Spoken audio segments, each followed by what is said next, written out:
Okay, good morning. So yun, narinig nyo tong andar ng motor ni Bossing.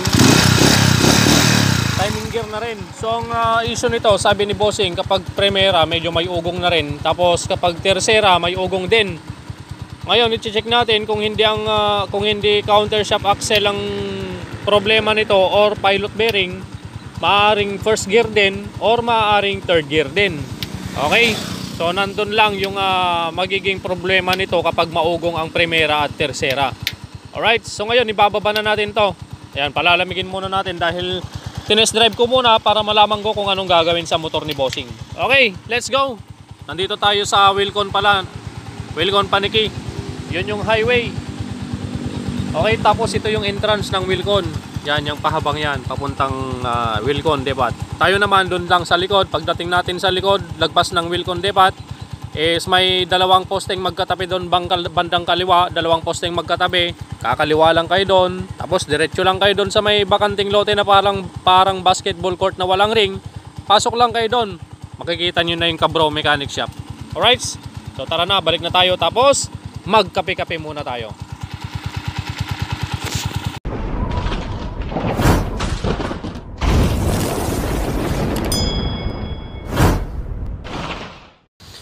Okay, so nabaklas ko na mga kabro yung makina. Ayun o, naibaba ko na. At syempre shoutout muna kay boss. Boss, baka dakayat mo nga shoutout DJ. Shoutout sa Gigs Moto sa Ordaneta. Gigs Moto? Oh, sa mga Gigs Moto sa Ordaneta, shoutout po sabi ni Bossing. Ano nagan mo, boss? Rix Talon Servito. Ha? Rix Talon Servito. Boss, Rix Talon Servito, shoutout kay boss. Adapay? Ano boss, sadya lang boss. Nibagat mo kay boss? Ay, shoutout sa HK. Nasa HK, nibagat ko. Nasa Hong Kong. Ilan sila, boss? Isa lang, joke lang. Alright, shoutout po sa misis ni Bossing nasa Hong Kong. Ayan. So itong mga kabro, nabaklas ko na. Papakita ko lang itong sigunyal, yung align, yung ikot ng sigunyal ng motor ni Bossing. Kasi nabili lang ni Bossing ito mga 4 months ago. Yan, 4 months pa lang sa kanya tong motor, kaya concern siya sa takbo ng motor niya, kaya ngayon pina-overhaul niya ngayon. Check natin. Itong sigunyal mga kabro, mapapansin natin dito pag pinapaikot natin, may gewang itong sigunyal. Okay, kapag may ganyang gewang yung sigunyal, ibig sabihin hindi maganda yung align. Okay? So para hindi sayang yung timing gear na ipapalit natin dito sa motor ni Bossing, ipapa-align muna natin ito ng 0-0 doon sa Cock Cycle Parts. Shoutout kay Cabro Gerson and Kagawad Jason. Ayan, sila ang mag-a-align dito mamaya. Papalain natin ng 0-0. Para hindi sayang yung timing gear na ikakabit natin, ipa-align natin to. Tapos check natin, counter shaft axle, yung dulo niya, pilot bearing, first gear or third gear. Ang tama nito kasi maugong yung primera, tapos tercera. Okay? Ayan, baklasin ko na. Gas-gas din pala yung black mga kabro. Kailangan riborin, you know. Malala yung gas-gas niya. Yan. Ang lalalim ng gas-gas mga kabro. So, check natin ulit mamaya yung laman loob ng makina ni Bossing. Alright, so nabaklas ko na, nabiyak ko na mga kabro. At nakita nyo naman yung kanyang crankshell, yung loob-loob ng makina niya.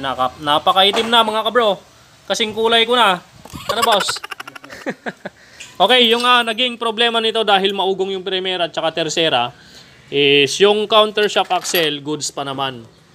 Okay? So, dalawa na lang ang magiging problema niyan kung hindi yung primera, tercera. Okay? So, ngayon nakita ko na ang salarin dahil sa maugong na primera at tercera is yung mismong gear. Okay? First gear, yung first gear niya, may mga rib-rib na sa sidings ng gear. Tapos yung tercera, ganun din.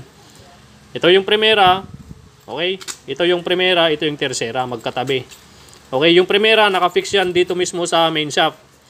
Nakafix yung primera. So, ang original nito, ang bentahan nasa 6,000 mahigit. Original. Itong primera, kasama nitong malaking gear. Pag nagpapalit ka kasi ng primera, first gear, always magka-partner yan mga kabro. Okay? Yan. Tapos yung third gear naman, ito, yung katabi ng primera, ito yung third gear, yung maliit. Ang bilang ng third gear na to is 22. Okay? Itong maliit na to, katabi ng primera, 22 teeth. Itong third gear. Tapos yung kapartner naman ng third gear, kung hindi ako nagkakamali, is nasa 28T. 28 teeth itong kanyang kapartner. Okay? 22-28 yung magkapartner na tersera. Alright. So dito naman sa primera, hindi ko alam kung bilangin mo nga brother yung bilang ng first gear. Ito. Oo. 3, 4, 5, 6, 7, 8, 9, 10, 11, 12, 13. Ang galing magbilang ni brother Lito. Okay, 13 teeth yung primera, yung maliit sa main shop. Yung malaki naman brother, bilangin mo pa nga ulit. Yung malaki, para may ideya ang mga viewers natin. 1, 2, 3, 4, 5, 6, 7, 8, 9, 10, 11, 12, 13, 14, 15, 16, 17, 18, 19, 20, 21, 22, 23, 24, 25, 26, 27, 28, 29, 30, 31, 32, 33, 34, 35, 36. 36, 13, 36 yung primera mga kabro. Ang galing mo talagang magbilang bro. So, ilang ang grade mo sa math noong high school ka brother? Passing grade, 74. 74.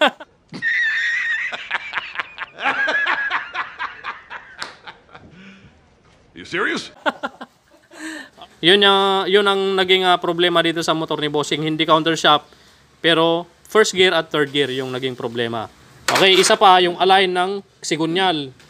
Tapos palit na rin tayo ng lining dahil yan, sunog na mga kabro. Palit na rin ng clutch damper. Ayan, binabanatan na ni brother Lito Velasco. Tignan mo nga bro, matalim yung nabili ko. Nag-order si brother Lito ng bala ng barena sa Shopee. Matalim nga. Wow. Ang lalaki Brad. Medyo malalaki yung kain ng talim mo brother Lito. Maluwag bro. Maluwag. Okay. Ayan, so linis time tapos bili tayo ng mga materyales. A few moments later. Iyon! Alright, so nag-play na. Kanina ayaw mag-play ng video ko mga kabro. So, nag-second option si boss. Imbes na magpapalit ng first gear, third gear, ang sabi niya, convert na lang sa 5-speed. Na boss? Okay. So ngayon, meron tayong 5-speed dito. Ikinabit na natin. Ayan. Ang ginamit nating transmission dito, pang Skygo, 150. Alright. Okay, so pinamasin shop natin yung shifting drum. Yung bilog nito, pinasukat natin yung stock ng shifting drum para pumasok doon sa may crankshell. Alright, so yan, 5-speed. Ayan, ito yung stock ng shifting drum ng TMX 155. Ito yung pang Skygo 5-speed transmission. Yun, Tapos yung butas, siyempre pinagaya din natin para yung sensor ng neutral is may lagay pa rin natin para gumana pa rin yung neutral niya. Alright, takpan na natin. Pinalign na rin natin yung sigunyal mga bro. Bagong align na yan, 0-0 na. Alright, takpan ko na. 2 very boring minutes later. Alright, so nabuo na natin yung makina ni Bossing mga kabro. Shoutout kay kabro. Bro, baka dakait mo yung shoutout. Jordaneta. Barkada pa. Ay manuda. Ay duda. Ay kamam mo, may kabisadom nagan na. Rami Labad. Ne? Rami Labad. Ramil Abad. O, sa barkada ni kabro, nanagan mo bro? Jan Ray. Ha? Jan Ray. Jan Ray. Yan, si kabro Jan Ray. Shoutout kay Rami Labad. Ramil Abad. Barkada ni kabro Jan Ray. Ayan, ni Bossing, naka-shoutout tayo yun. Okay, so ito yung mga nagpalitan natin sa makina ni Boss. Yung piston, tapos timing gear. Pinalitan natin, timing gear. Kasama yung pin, pinalitan natin dahil may kanal na. Transmission set. Ayun, transmission ni Bossing. Na sana ipapalitan natin ng first gear tsaka third gear. Kaya lang, yung original nito napakamahal. Halos aabot na ng 10,000. First gear tsaka third gear lang yung original. Alright, so ngayon nagdesisyon si Bossing. Transmission set, 5-speed transmission na lang ang ginawa natin. Kinonvert natin sa 5-speed transmission ng Skygo 150. Yan. Okay na. So, kabit na lang natin lahat ng mga dapat ikabit para matesting natin mamaya. Okay, so tapos na mga kabro. Testingin na muna natin yung cambio. 5-speed. Primera. Segunda. Tercera. Kuarta. Quinta. Alright, TMX 155. 5-speed transmission. Bawas. Kuarta. Tercera. Segunda. Primera, neutral. Oh my God! Wow! Ayos. So ngayon, papatesting natin kay Bossing kung mararamdaman pa niya yung medyo maugong sa primera at tercera. Boss, testing mo. 1 click.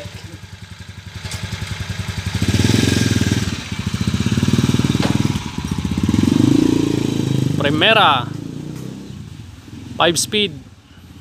So hintayin lang natin siya mga kabro. Shoutout ulit kay kabro John Ray. Ayan, pabalik na si boss. May maugong pa boss? Wala na? Ayos. Pero parang ako na medyo may ingay ng konti ah.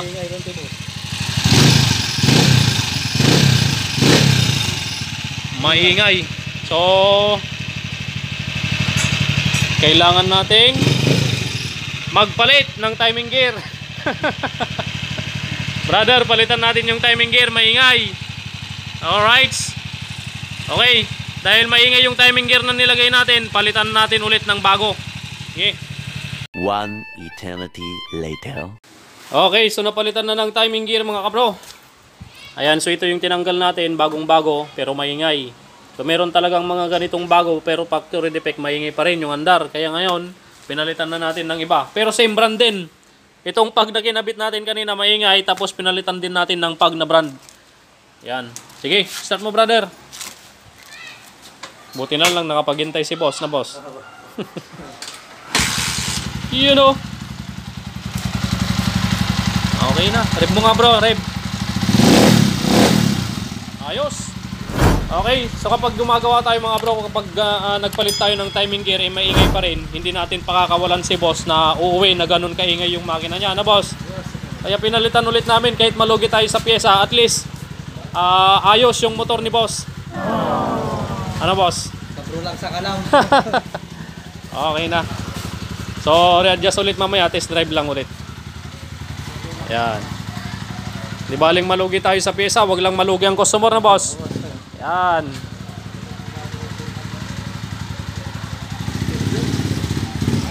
Ayos. Alright, so hintayin na lang natin siya. Bali, meron tayong pinagkakabalahan dito mga bro. Nagpapractice tayong mag-welding. Yan, in-order natin siya. Choppy! 1,550 pesos only mga kabro. Nagwe-welding tayo ng sprocket na bago. Gagawin nating upuan. Ayan, so pabalik na si kabro. Sige brother, pasok mo na. Kanina ang nirad test ni boss, pagdating niya medyo maingay na. Eh ngayon napalitan na natin. Kahit uminit na, hindi na maingay mga kabro. Mataas lang yung idle.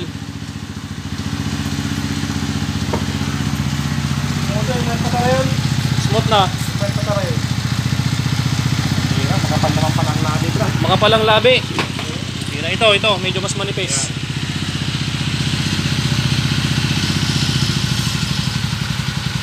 Iyon, swabing-swabe mga kabro. Ayos. Malahalimaw yung tunog ng tambutso mo, boss. Sige, readjust. Tapos, pwede nang umuwi si boss. From Urdaneta. Yan, so, agawid na bossing ngayon.